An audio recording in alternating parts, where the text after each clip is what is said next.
What is a scale? Now here is a word that we do hear outside of music, and perhaps some of you have made use of a scale in your own lives. Maybe you've weighed something on a scale. Maybe you've scaled a mountain or a high peak when you've gone out for a walk.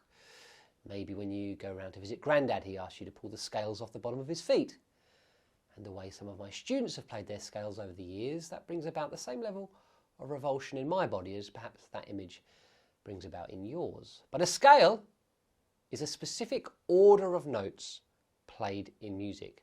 And not just an order, but in order of their pitch. In other words, they have to be played da, da, da, da, da, ascending or descending da, da, da, da, da, in a specific order and arranged around their pitch. So in other words, you couldn't just pick 8 notes and go da, da, da, da, da, da, da, da, da. That's a different type of thing, but that's not a scale. It has to be in order of pitch. Da, da, da, da, da. Some of you in school may have come across do, re, mi, fa, sol, la, ti, do.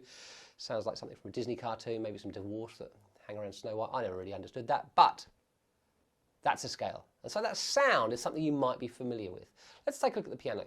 So here we are on the keyboard, and we learnt that a scale is a sequence or an order of notes played in a specific sequence or a specific pattern and in order of their pitch. In other words, how high their sound appears. Now they can be played up, ascending, or down, descending.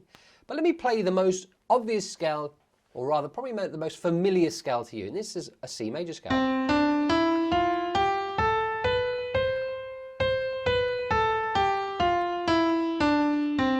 Now if you're seeing this on the screen, you'll see that the notes that I chose there are specific notes. I didn't play all the notes I could have played. I played a specific pattern. So let's say that I played this one going up and this going down.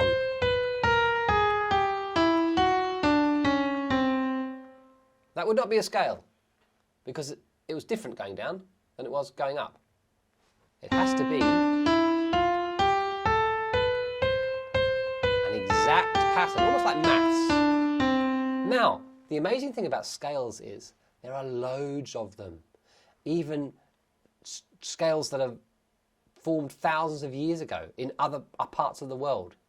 There are loads of scales, and as you develop on your musical journey, you will learn loads of scales. And some scales are very, very, very useful for improvising and making up your own music, as well as understanding how tunes and melodies are written.